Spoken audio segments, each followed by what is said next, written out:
Considering the size of the beast, I cannot reach the power source. Unless we can find a way to attack it from within. We shall share a part of the ancient dragon's power with you. We shall look for an opening together.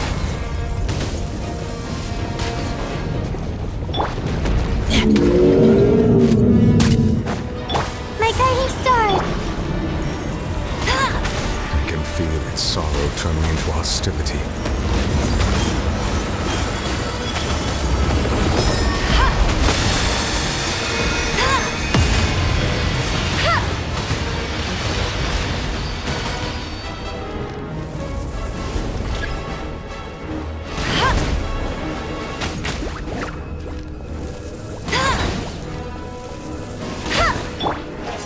Devouring Narwhal cannot resist its instinct to devour. Continue to trigger its hostility, and chance will present itself.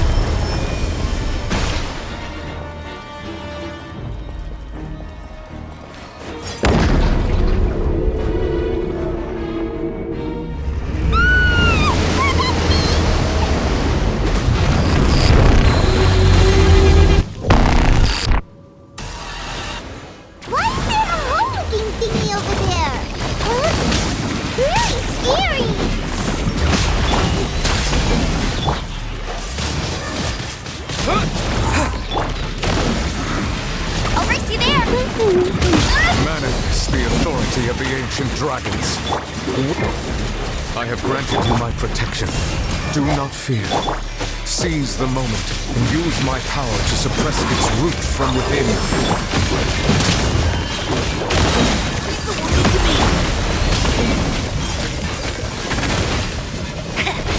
Get him!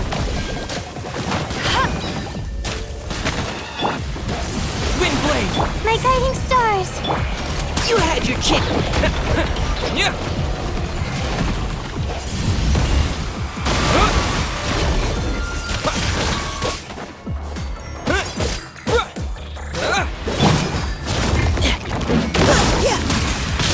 Not now!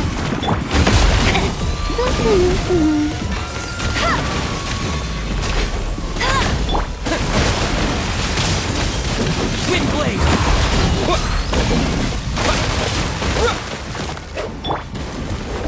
Don't be scared. The night is cold.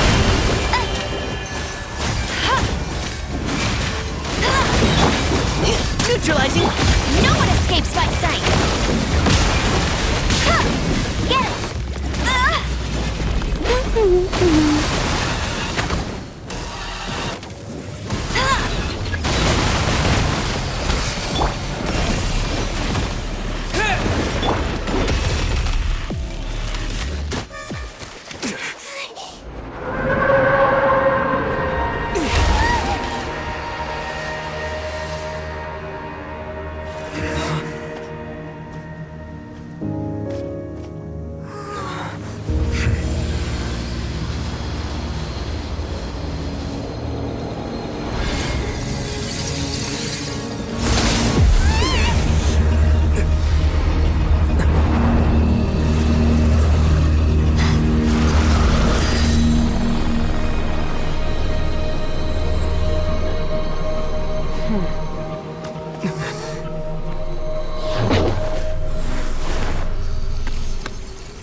Thanks for helping with the cleanup.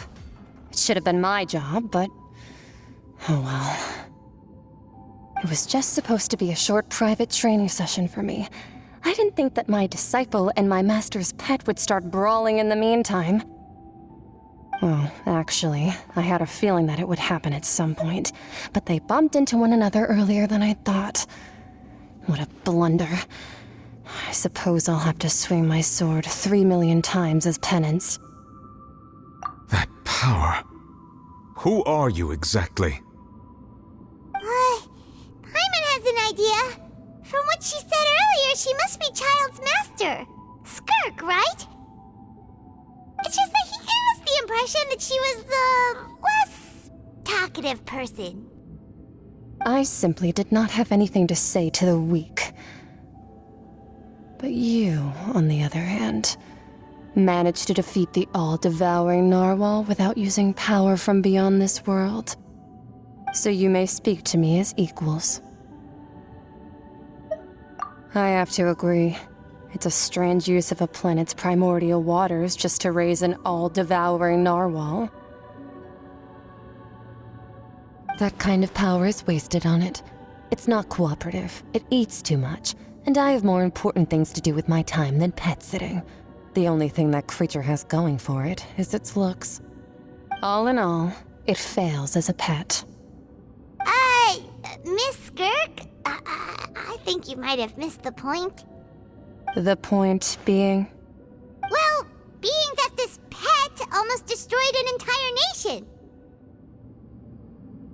So what sort of person is your master? Well, child's master's master. Wait, is that right? Oh, right. So you don't know him. Sorry, I assumed you did. His name is Sertologi. Huh? I am unfamiliar with that name. Huh. So Master is insufficiently famous. How should I describe him then? Have you heard of the name The Fowl?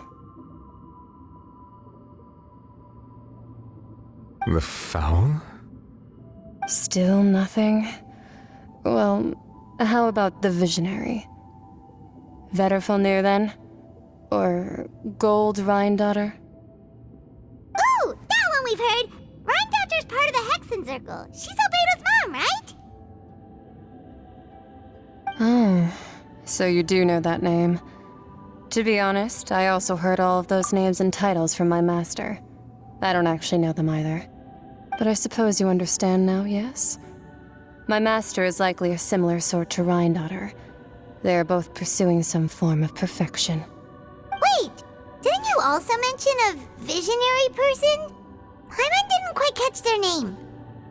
Actually, never mind that. I believe it expedient to inform you that the all-devouring Narwhal used up nearly all its strength fighting you. Such roiling hydro energies will prove difficult for the planet's deep seas to digest. As such, the Fontaine back on the surface has most likely been thrown into chaos. In other words, the prophecy that you've been fretting over should now be in full swing. What?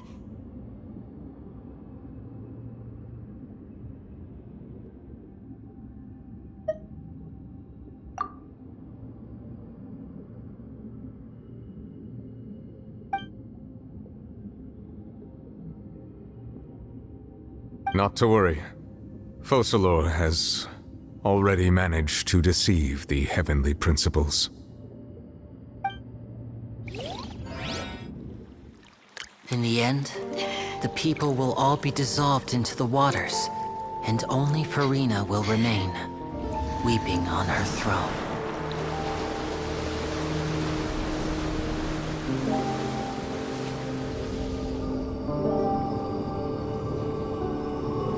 Only then will the sins of the people of Fontaine be washed away.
All hands, initiate emergency rescue!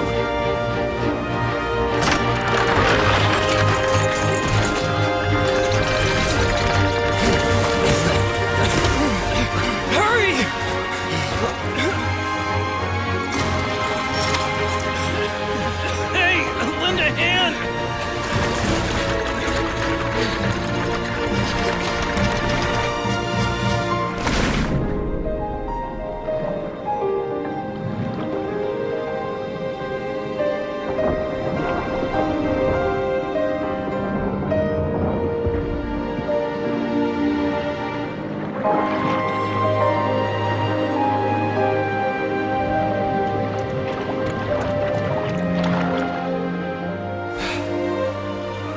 Look! The water's receding!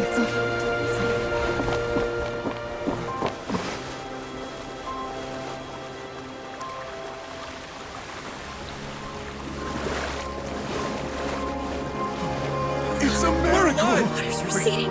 We didn't dissolve. The prophecy was wrong. The prophecy was wrong!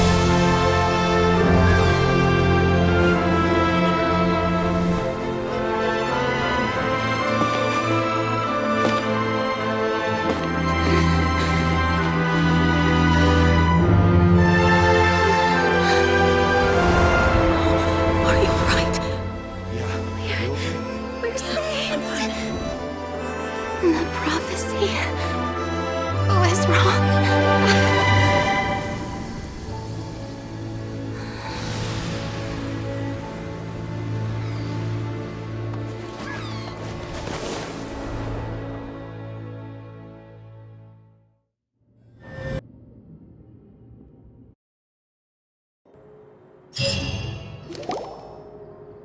The soil renewed. The Spina Divasula attacks post-disaster rebuilding. I recently visited Poisson to meet with Miss Navia, spokesperson of the Spina Divasula, and we spoke about Poisson's present and future. Old soil can still give birth to new bloom, Miss Navia stated. Hope is like seeing a small cookie when you're starving late at night. You just need a little of it. Skyship Winglet, lunar brain of the Fontaine Research Institute. The various disputes that have arisen on account of Mr. Edwin have suddenly become a shield over the Institute, with Jurier turning out to be a once overlooked hidden gem. People always call the first researcher mad, but few know what to call the second. And should that latter person achieve a miracle, they would find it all the harder to find a word with which to classify him and his team. Wow! Paimon barely recognizes the people in the reports. Are those really Jurier and Navia? They sound like real big shots. What do you think? Pretty enthralling, huh? The Steambird's idea was pretty simple. With the disaster just having passed, we would print a free edition packed to the margins with good news to calm people down. The value for these big scoops lies in their inevitable follow-ups. We'll publish further reports and go into the stories behind those people. Edwin's assistant, Jurier, created a true flying ship, while Navia is leading people in the reconstruction of their home. I'm sure that these stories could draw even your well-traveled eye. Paimon's curious too! Wait a minute. Didn't we watch everything happen from start to finish? What's there to be curious about? And that's exactly why I'd like you to come conduct interviews with me. You're the best incubators of news, if you haven't noticed. And also, with you around, I'm sure I'll get to see that Duke. Are you sure? Hasn't he turned you down several times already? Oh, this time will be different. Come on, let's head to Poisson first, and then make a trip to the fortress. There are some things you'll only know when you get there.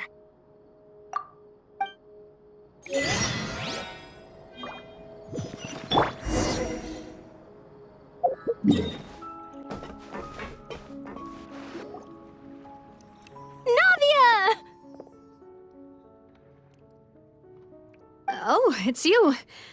What brings you all here? Hey, we're just having a look around. I'm here to update myself on how things are going here. Oh, the Fatui are here too.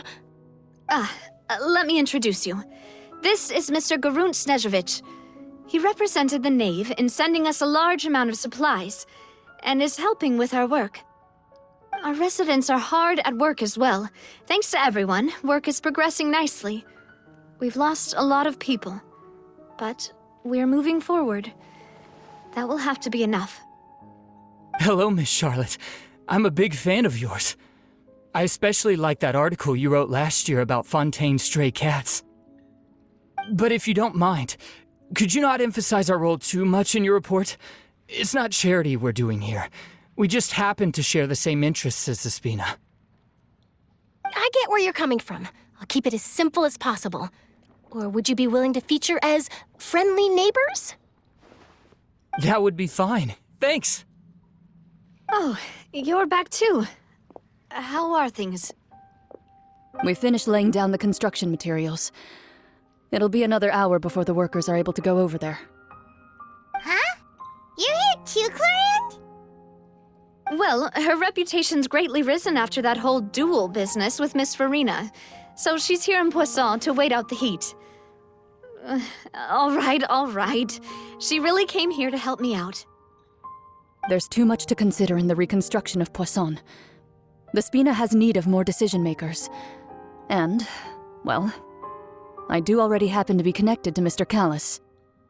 Oh, wait just a moment. Do you mind me asking a few questions? You know, about how you felt before the duel, about what it was like facing down a god. There's lots of exciting material there, I bet. Forget it. I'm sure you can find a better theme than that, Miss Charlotte.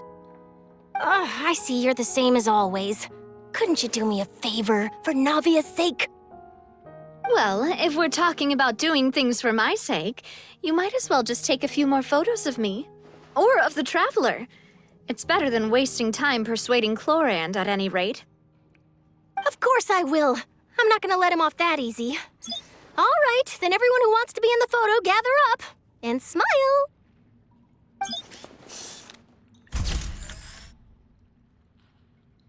How did it go? Was it a good shot? Did Paimon look cute in it? Not bad. Your addition really helped the composition of the picture. All right, hang on a moment. Let me snap a few more shots.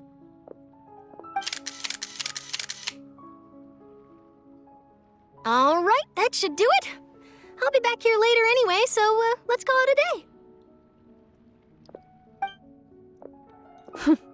You're very quick. Speed is of the essence when it comes to the news, and freshness is the key. Also, not to brag, but I'm pretty good at building connections. Who knows? I might eventually get that interview with you after all, Miss Clorinde. Wow, you really do have that never say die spirit. I'm impressed. I'll hazard a guess that this is how you got that interview at the Fortress of Maripede. Whoa, you're well informed. Let me make a guess too. I asked Sijuin, who told Monsieur Nervillet, and he told you, right? That's a very complete information chain. In truth, all Monsieur Neuvillette asked me was, when did the fortress become so friendly towards the media? I told him that it was best not to speak too soon. There's no guarantee that Ridesley will make a personal appearance. You're right. I've got to treasure every moment I have with them. In which case, I'll be making a move first. Stay safe now, and tell me if you hear anything interesting. I'll treat you to afternoon tea in exchange. You seem curious about the fortress. Of course. That Ridesley. I still remember going down to the fortress to grill him for information on my father's case. Boy, did he take me for a ride. Without telling me anything, of course. But he did invite you to tea, didn't he? 2 large pots of it, in fact. It was good tea, though. I have to agree. The tea there is very good. Speaking of that, would you like to have some today? I mean, you've got time, right? Well, I'd be partial to some shortbread. Wow, it's like we've got a menu or something. Sure. Good.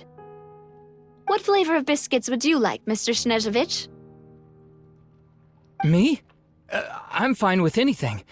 But I would prefer chocolate, should you have it. All right. Leave it to me. I'll go over the newly arrived supplies with you later, Mr. Snezhovich. We should be able to finish the preparatory work today. That works great for me. Is it just me, or did you get a new lipstick? I did. It was a gift from Sijuin. Want to give it a try? I think the color would suit you, too.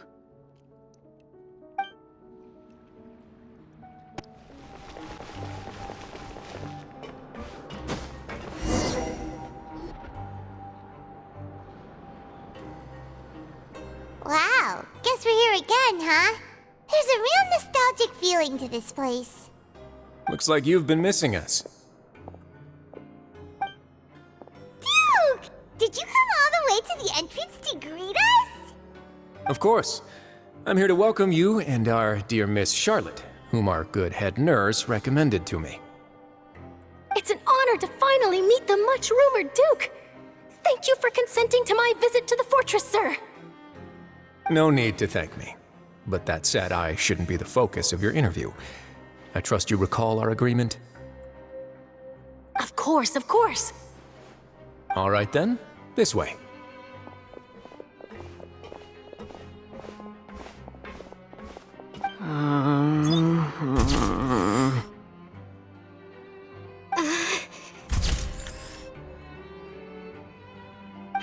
Hey, no need to be so nervous. I've already taken all the photos we need. Miss Charlotte, do these pictures really need to be published on the cover of the Steambird? It would seem that Miss Lorvine doesn't want her face to appear beside that of Mr. Jurier, hmm? Sir, please don't say things like that. But it looks like dear Mr. Jurier denies it. Might this interview be very important to you then? No, I just... This is my first time being interviewed, and I'm very thankful to the Steambird for... Now, I might not look it, but I actually did meet Mr. Edwin once. And I'll be honest, I enjoyed chatting with you more. You've definitely got more of that genius vibe going on. The boat that brought about a miracle, the ark that saved the people. Why, you recreated a myth back there, like an emissary of legend. Still, if I might ask, where's that flying ship now? Huh! Looks like Charlotte's trying to get herself another exclusive scoop. I have to apologize, but that ship is presently in the bowels of our factory. I'm afraid it won't be easy for you to get a shot of it. Really?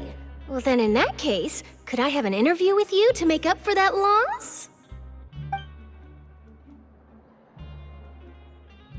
You already know my answer, I'm afraid. Best you interview our head nurse instead. Or perhaps you'd like to take another photo of this couple of researchers? Did you really have to use the word couple? Well, then, 2 solo photos will do. Is my hair messed up? Please, someone help me have a look. Things sure are getting pretty lively here. We've seen this kind of thing before. Oh, seems like everyone's here. Would any of you like to try this new drink I came up with? Ah, Sigewinne. Hey, Miss Charlotte. Why don't you, take some pretty photos of our head nurse? Sure. Come on, Miss Sigewinne, over this way. Let's find a brighter spot. Huh? Sure. Do I have to smile? So, how have things been at the fortress? Same old, as you can see. Fontaine's undergone some changes, but this place is still more or less the same. Other than that flying ship, it got a tad too much attention, I think. That's why I decided to let the interview go through. We should direct more public opinions toward the behind-the-scenes heroes. Am I right, Mr. Jurier? Miss Lorvine? You're too kind, sir. I believe that you too should have your day in the sun. Not that you would want that, which is a pity. I'll just leave the spotlight to you two.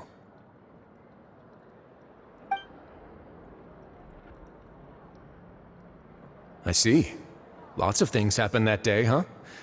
Anyway, regarding that Harbinger, I'm not sure you remember, but his 3 young followers are still waiting for his return. He sure did win them over, huh?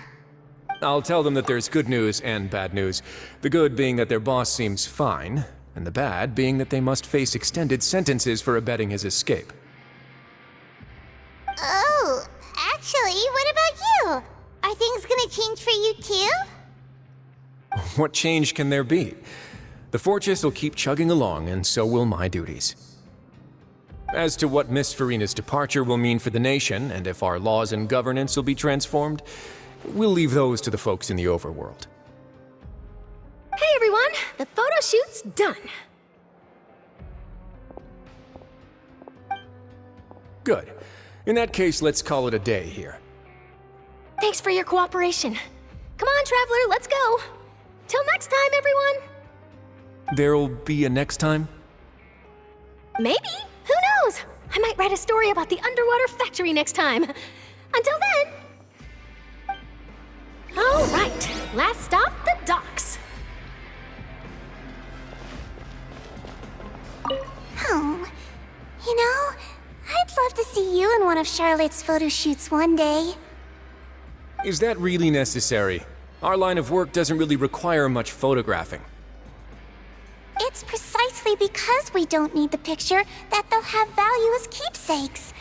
You don't really look all that opposed to the idea, you know.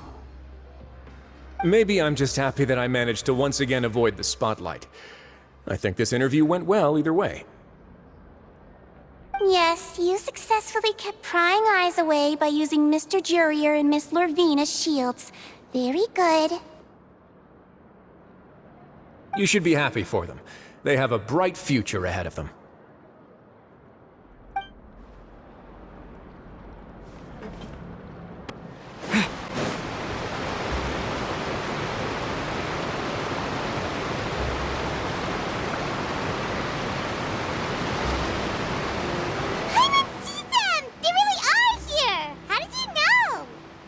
Navia mentioned that she stayed in touch with Linny and the others after working together. Apparently, they've been at the docks distributing these strange pockets the whole time since. Traveler, Paimon. Ah, and Miss Charlotte, too. Would you like a magic pocket? What sort of gadget is it? It's a wondrous bag that can be used to carry many things. The water level has returned to normal, but if you see any of your things floating around, you can use this to carry them. Or you could trick a friend into doing it for you. Trick a friend? I wonder which of my friends would fall for that.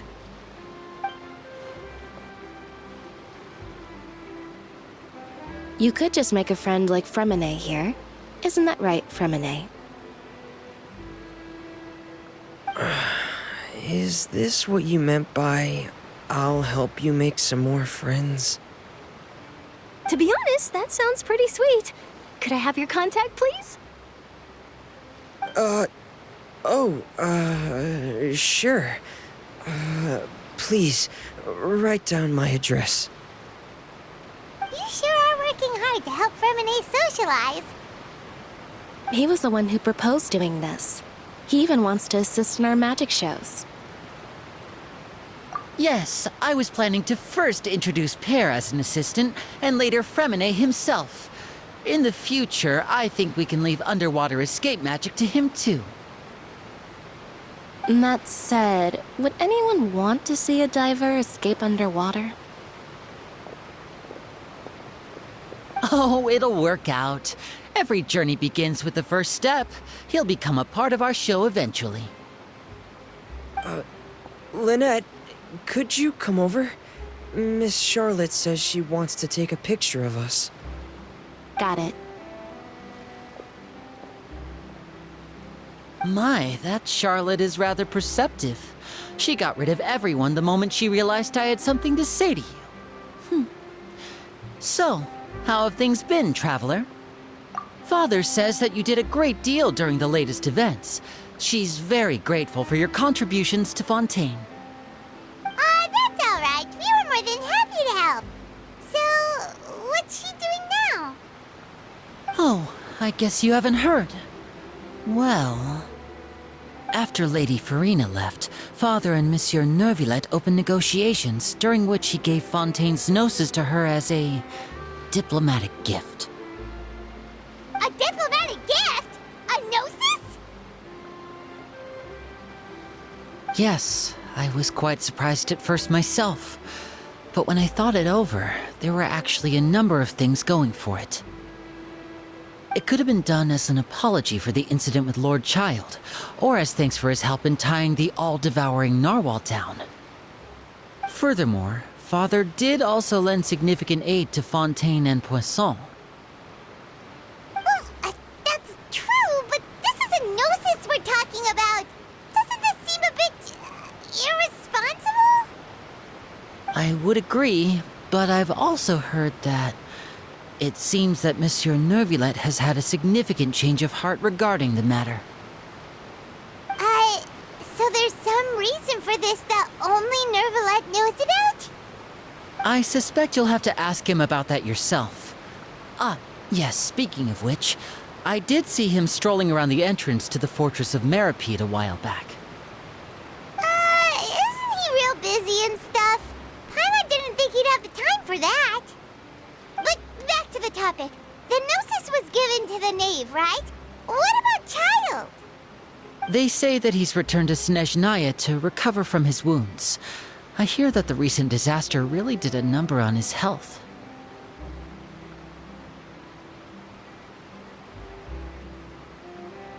That's true. When you think about it, we've had loads of run-ins with the Fatui. To think we'd be allied with them this time.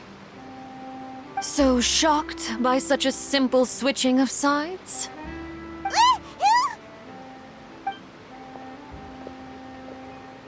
Father! Well, well, what do you know? Come to the docks to see how my children are doing and meet the Traveler by chance. Please do not pay my accomplishments in Fontaine too much mind. I would have done them regardless.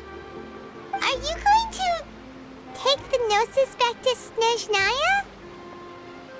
That is our duty as Harbingers, yes.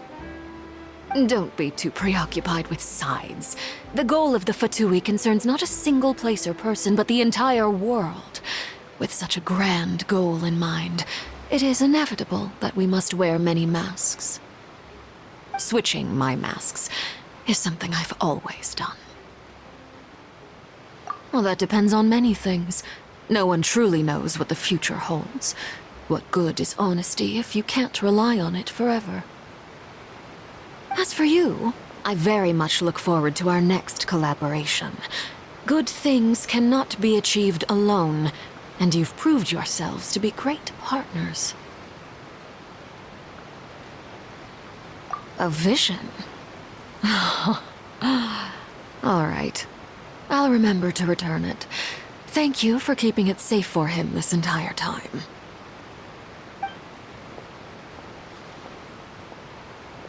And that's a wrap for me. Huh? You're... Greetings, Miss Journalist.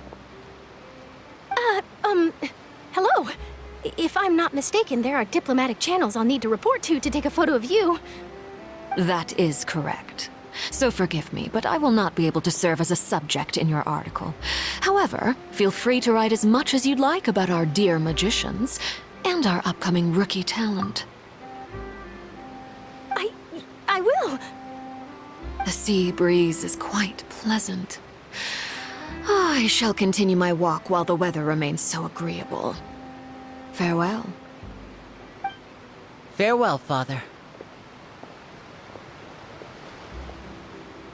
Oh, she has such an intimidating presence.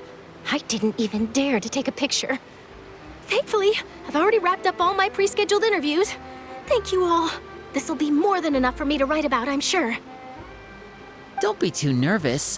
Why don't you take a magic pocket before you go? Here, Traveler, Paimon, you take one too. To move things about? That's right. Funny. I was giving out magic pockets when we first met too. And what do you know? I'm doing the exact same thing right now. So many things have happened, but the pockets are still the pockets. I guess this must be life. We will all follow our own paths, and serendipity will lead you to your fated friends. All right then. We'll be handing out pockets in some other districts later, so we'll get going now. Have a good day, you two. Well, guess we said Charlotte, huh? Should we go see what Neuvillette's doing? As long as he's not so busy busy that he doesn't have time to chat anyway.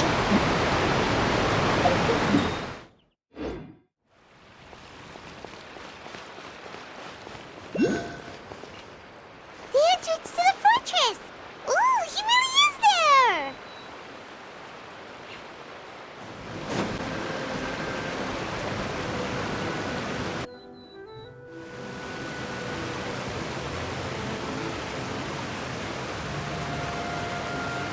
So, you really are here, Narwhal.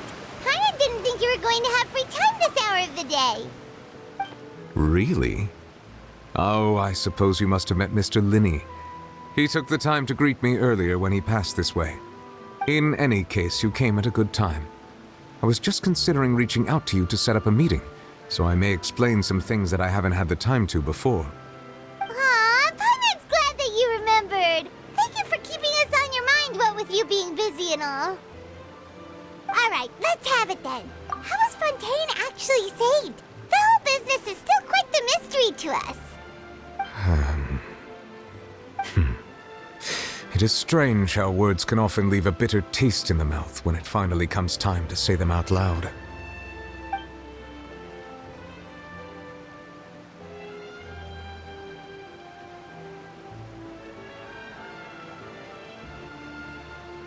Whoa.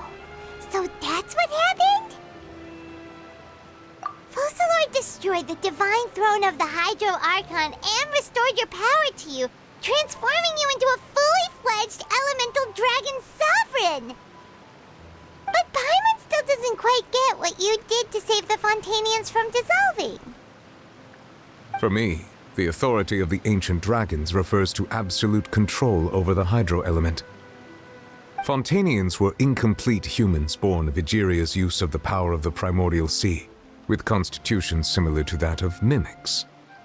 But so long as those primordial energies remain within them, I could use the ancient dragon's authority to grant them true blood, after the fashion in which life was first brought into being on this planet.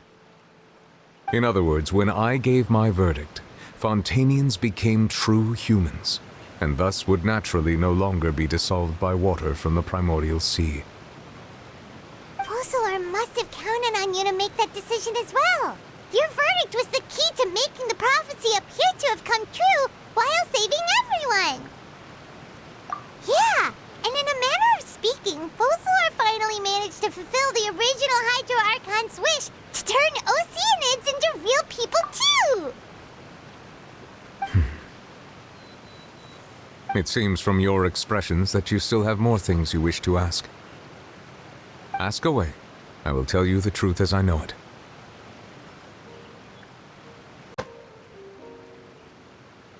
I have investigated his case along many avenues, and I have learned that he once fell into an unknown chasm when he was young. There, by chance, he awakened the all-devouring Narwhal. But whether it be by sentiment or reason, that should not have been enough to consider him the root cause of the disaster. At most, he would have had tangential liability. As for the judgment passed by the Oratrice during the trial, whether it was due to that liability by association or Focalor deliberately using him to buy time for us on the assumption that he would be able to hold the creature off, I cannot say. Guess Focalor had Fontanians in mind the whole time. In the end, it was thanks to her that they finally became real humans. Hang on a second. Paimon suddenly got another question. Back when Fontanians hadn't yet become real humans, were the children they had also transformed Oceanids? Life has always flowed like water. Do you recall how Fontanians would often come to the Fountain of Lucine to pray for children? Yeah, Lynette said the fountain is where all the waters in Fontaine converge. In truth, even those couples did not know that such prayers were no mere custom, but instead a form of ritual. Those Oceanids who were blessed within the spring water would later descend as new humans in the coming months. Paimon sorta gets it now. Either way, seems like this ritual won't be of any further use, but it'll probably live on as a local custom. Ask away. I will tell you the truth as I know it. Yeah, about that. Risley said Farina has already left. Ah, Lady Farina. The people are only aware that her death sentence has not been carried out. She abdicated the post of Hydro Archon and left affairs related to that title to me before leaving the Opera House. I related Focalor's words to her faithfully and completely. After hearing them, she seemed neither saddened nor comforted. She simply said that she was tired and needed to rest. Having said that, she then packed her things and moved out of the Opera House, not unlike how an ordinary person might. But she's still got a place to stay, right? You need not worry. I will make arrangements to ensure that she will not want for food, clothing, board, or travel. In truth, I am somewhat happy for her. The wear and tear on her spirit will, of course, take time to heal. But now that she no longer has to play the role of Focalor the Hydro Archon, she can finally lay down her burdens and lead a normal life. What about you then? What are your plans now that you've regained your full powers as the Hydro Dragon? After Focalor passed on, the Oratrice also ceased to function. This matter will directly affect our trials. After much careful consideration, I've decided to take over its role in our courts. From now on, I shall hear cases and pass verdicts by myself. Looks like you're still considering stuff from the perspective of the Udex, huh? As an elemental dragon, there are indeed many things that I must do. But this power and this duty, in a manner of speaking, you could say that both were granted to me. As such, before I attend to my other responsibilities, I must first and foremost continue to serve Fontaine as its highest judge. The duty of the Hydro Sovereign and the duty of the Udex shall coexist within my person. Additionally, the Hydro Archon's departure has brought about another problem, which is that the Opera House shall no longer produce indemnitium. That's true. That power was derived from the people's faith in the Hydro Archon, wasn't it? Wait, but the various mechs and machines in the city are all still okay. Where are they getting their energy from? As I am now, I have full command over New Musia, and it can serve as a complete substitute. Another reason why I cannot quite leave Fontaine immediately. Wow. This ancient dragon's authority stuff is really quite useful, huh? Ask away. I will tell you the truth as I know it. Oh, that's right! They say you've given it to the knave as a diplomatic gift or something! Leaving aside their intentionality, the two Fatui Harbingers have indeed done much for us during this crisis. Their sole remaining goal in Fontaine, at least at this point, would seem to be the Gnosis. The Oratrice has ceased to function. The Hydro Archon's divine throne is now no more, and I do not need the Gnosis's power. As such, it has lost all meaning for Fontaine.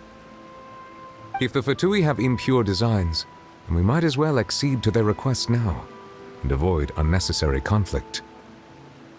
What complicated considerations! Paimon thought you were just giving it to them out of gratitude to the knave and as an apology to Child. Ask away. I will tell you the truth as I know it. You will soon be heading to Natlan, I presume? I'm afraid that I have little talent as a travel guide, so all I can do is tell you what I know about that land. As far as I'm aware, Natlan can be said to be a nation of dragons.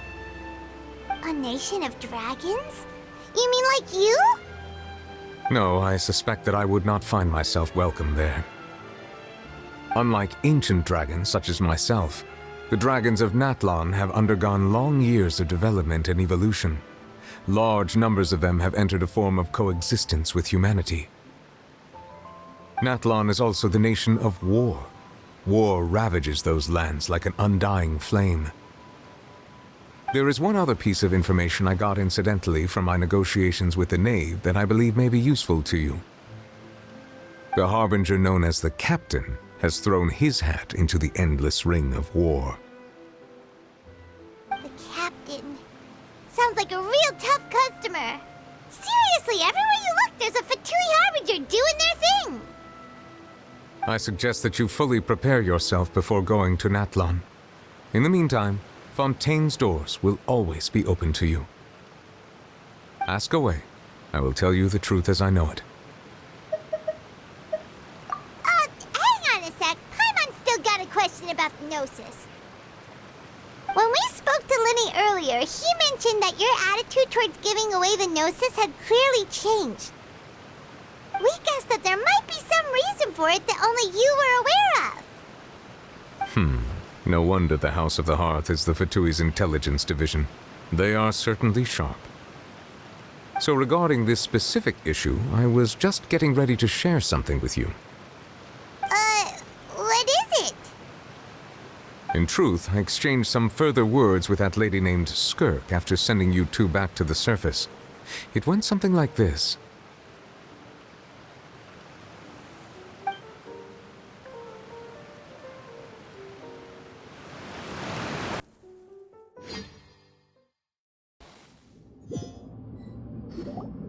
Well, we're going to head topside to see what's going on. You hurry over soon as well, all right, Nervalet?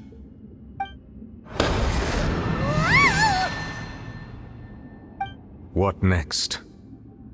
The all-devouring Narwhal isn't here, so I'm no longer getting any interference. I can finally catch the scent of your power, what it's made of. It is the authority of the planet's primordial dragons, but with something very similar to a god's curse mixed in. It's quite a novel blend. I'm sure I've encountered something like this before. What was it again? I do not know what you speak of. Of course. How could I forget? You should have the remains of the third descender on your person, yes? Remains? I've never heard of any such thing. According to your parlance, I believe it may be called a gnosis. Well, that much is true. After Focalor's divinity faded, she handed her gnosis to me. But I fear I have never heard of it described in the manner that you just did. I've been training with my master, the Foul, ever since I was young, and I have never returned to the surface since. So most of the information I possess, I got from him. It is only natural for those who are greater than humanity to possess a different sort of common sense, which is why there are so many problems in our attempts to communicate with humans. Regardless, you should probably get rid of objects of misfortune to prevent any disasters from befalling you. To live in itself is a blessing, but once a person dies, the bonds he once had with this world shall all turn to curses. What do you mean by that? No need to fret. These are just my personal thoughts, and my reason for no longer wishing to return to the surface. This third descender you refer to, who are they? And when did they die? Master never mentioned them to me. Perhaps it just wasn't that important for me to know. If you're interested, though, I could ask him. I'll be sure to pass the answer on to you next time. Next time? You believe we will meet again? I do. Wait. I have a disciple of my own, don't I? He can be the messenger then.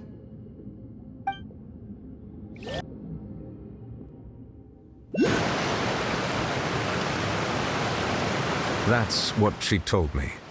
Whether it would prove useful or not, I wanted to pass that information on to you. The remains of the third descender?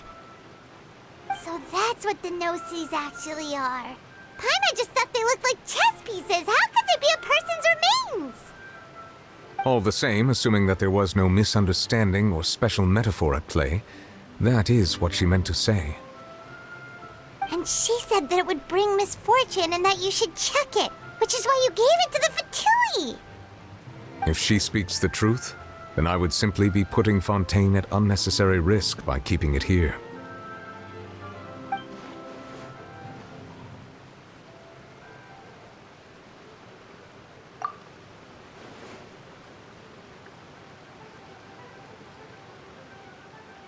I had guessed that you might already be familiar with this concept, but I did not expect you to be one of them. That means that the Gnosis, which are exceedingly element-compatible and can even enhance elemental abilities, do indeed come from the third Descender. I wonder, does your body also possess similar properties? Like being able to use elemental powers without a vision! That does sort of count as special compatibility, right? No, let's not think about this stuff right now. It just feels creepy.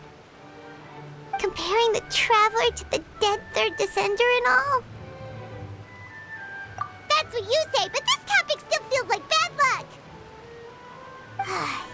Once Child recovers, let's get some more answers out of him. Or go look for his master and get the answers that way. I too believe it unwise to make too many blind guesses when information is lacking. The same is true of being at court. All right. Whatever the case, it seems like the crisis here in Fontaine's over for now. Yes. All of Focalor's efforts were for this moment as well. But she sacrificed herself in the end as a god, and she suffered through all those years as a human. Was that really what she wanted? I suppose that would be the mystery of a god's will. I suspect not. But once in a while I too would guess that if wishes were like the clouds in the sky, they will one day return to the earth as raindrops. Life flows like water, and rain is the final answer. The water levels may sometimes tilt one way or another, but the rain falls fairly upon all. And what ultimately is the difference between the rains that fall upon all of us?